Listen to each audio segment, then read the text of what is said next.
we've made it to a new era. Between 1750 and 1900, political revolutions challenged traditional practices and hierarchies. The Enlightenment in Europe opens up these ideas of a social contract where people and government have some sort of agreement that can be broken and maybe changed. Hobbes thinks the government has more power. Locke thinks the people should have more power. Voltaire talks about freedom of religion and speech. Montesquieu's checks and balances. Okay, let's move on. These ideas inspire the American colonists to rebel. No taxation without representation. Woo, America! This partially inspires France to rebel. They go through a variety of phases, including a national assembly, then the Reign of Terror, then the Directorate, which gets taken over by Napoleon. The Napoleonic era sets off a chain reaction of instability in Europe that is going to lead to a lot of other Atlantic revolutions. In Haiti, enslaved people rise up against the French colonists and create the first Black Republic. And when Napoleon invades Spain and puts his brother on the throne, that sets off some chaos in the Spanish New World that leads to the Mexican Revolution, and especially the South American revolutions, where military juntas who had been ruling on behalf of the imprisoned king are like, actually, we kind of like this, we're just going to do this from now on. Next up, an industrial revolution. In addition to political revolutions, we also have, of course, the Industrial Revolution.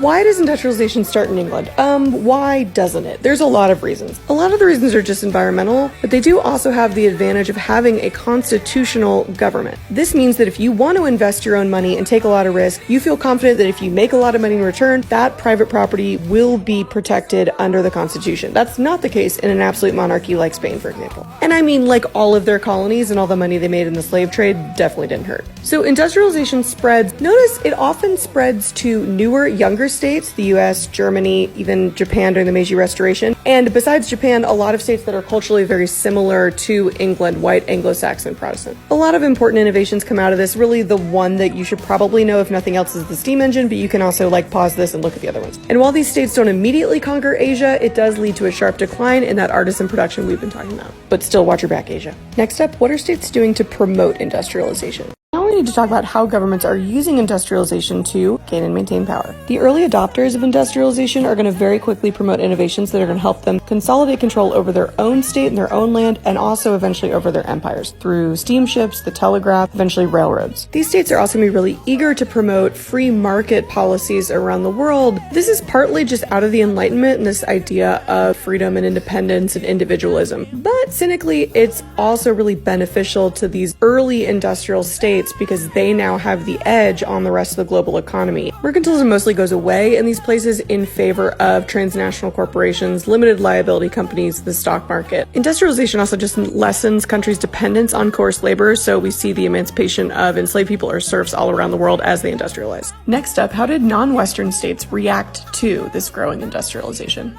So the real question now is, how did these non-Western states, especially these traditional huge land-based empires, adapt to modernization? First of all, what do we mean when we say modernization? As always, it's slightly problematic. It really just means westernization. So we're looking for an enlightened government and industrial capitalism. So let's look at 4 of the main powers in Asia and give them a little report card. So for Russia, they did invest in industrial factories. They built the Transcontinental Railroad. They emancipated the serfs, but they don't really do anything to kind of bring the government up to speed. So they've created a system for themselves where they have industrial factories with their terrible working conditions and also no real rights for the people. So communist revolution, anyone? The Ottomans actually do a lot politically. They have their Tanzimat reforms, which really push a lot of enlightened ideas about equality. But really the main part of their empire that's doing a better job of industrializing is Egypt, which is also breaking away from their control. Now China, oh boy, China, that's a big F. I did a whole YouTube video on it. You should go check it out. But really, the MVP of non-Western states responding to industrialization and modernization successfully is going to be Japan with their Meiji Restoration.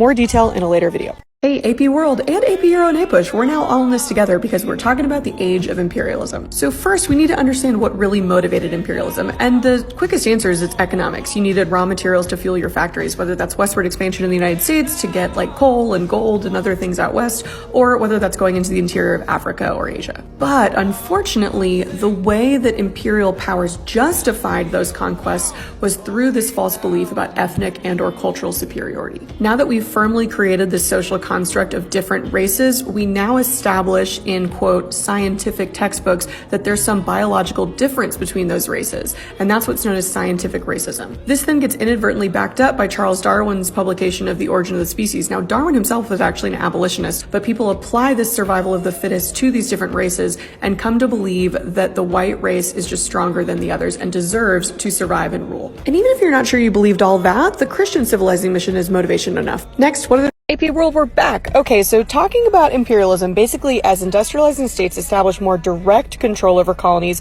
they're going to begin to face increasing indigenous resistance. These are some examples of direct resistance, meaning war, right? You have Tupac Amaru II, Tupac Shakur's namesake, by the way, fighting against the Spanish. You have Samori Touré, Yaa Asantewaa, the Mahdists versus Egypt and the British, whatever.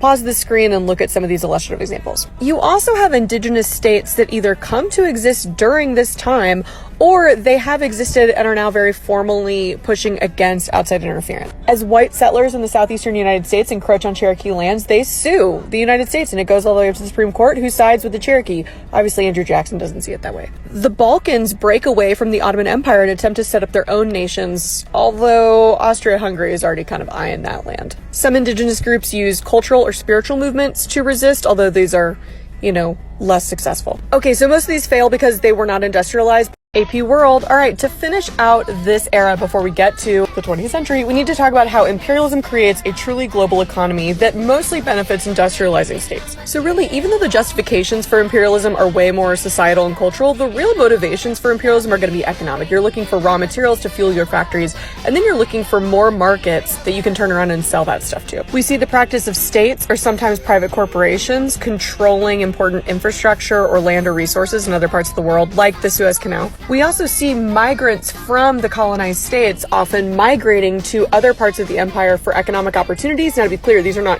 great economic opportunities, or in the case of the Jews, they're fleeing even more persecution now from Eastern Europe. And keep in mind that one big continuity is that industrialized states are still relying on coerced or semi-coerced labor, like, migrant indentured servitude, or, slavery, like in Brazil and the United States until the later part of this century. All right, y'all, next video is the 20th century!